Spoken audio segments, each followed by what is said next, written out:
Често го наричат с гръмки имена като супер оръжие и най-сигурният щит на България. След като години наред е пазен в дълбока секретност, публичното му споменаване предизвика разгорещени медийни полемики и люти междупартийни спорове. Присъствието му напомня за един военно-политически договор, който изглежда изчерпан, а отсъствието му се превръща в условие за влизане в друг стратегически пакт.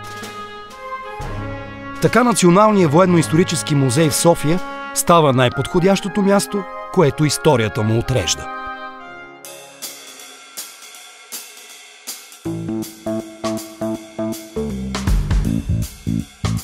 България се здобива с този ракетен комплекс по силата на споразумение с Съветския съюз, малко преди Москва да подпише с Вашингтон договор за ликвидирането на подобни ракетни комплекси със среден обсег на действие.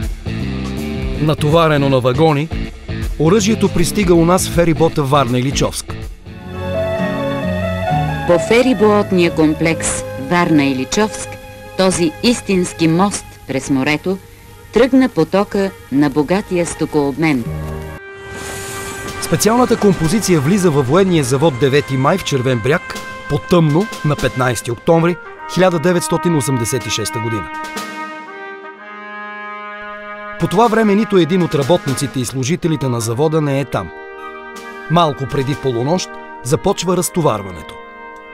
На мястото са само военни от поделението в плевенското село Телиш, бъдещият секретен дом на ракетния комплекс СС-23.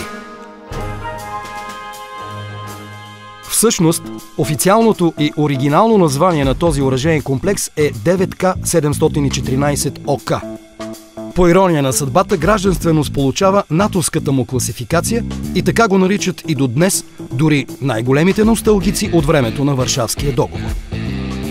Стандартният модел съветски тактически балистични ракети от такъв тип има обсег от 400 км и освен конвенционална е в състояние да носи и ядрена бойна глава.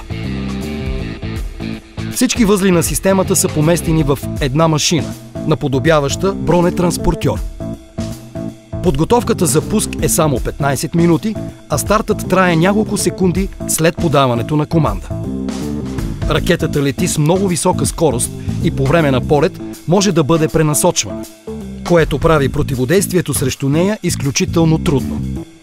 В случай на война, заредени с ядрени глави, ракетите СС-23 е трябвало да постигнат ликвидиране на 6-ти американски флот в Средиземно море, възпиране на турската армия и изваждане от строя на натовските бази в Гърция.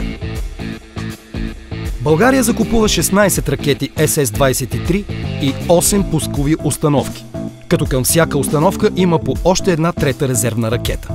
В началото на 90-те години Германия унищожава ракетните си комплекси от този тип. Русия също ги премахва, заменяйки ги със съвременни въоръжения. Така в края на 90-те години балистични ракети от този тип остават единствено в Словакия и България. Според бойните задачи на българската армия от онова време, ракетните комплекси СС-23 са насочени срещу НАТО. Пактът, към който България е заявила участие. В самия край на 2001 година Народното събрание гласува с огромно мнозинство ракетния комплекс да бъде снет от въоръжение. Операцията по нарязването започва в началото на август същата година и приключва в определения срок. 2 години по-късно България е приета за член на Северноатлантическия договор, 55 години след установяването му. Едно от важните условия това да се случи днес може да бъде видяно от всички. Защото вместо в секретно поделение е разположено в двора на Националния военно-исторически музей, където е впечатляваща атракция за малки и големи. Ракетният комплекс СС-23 – една удивителна останка от времето на студената война. Оръжие от миналото, предопределило бъдещето на България.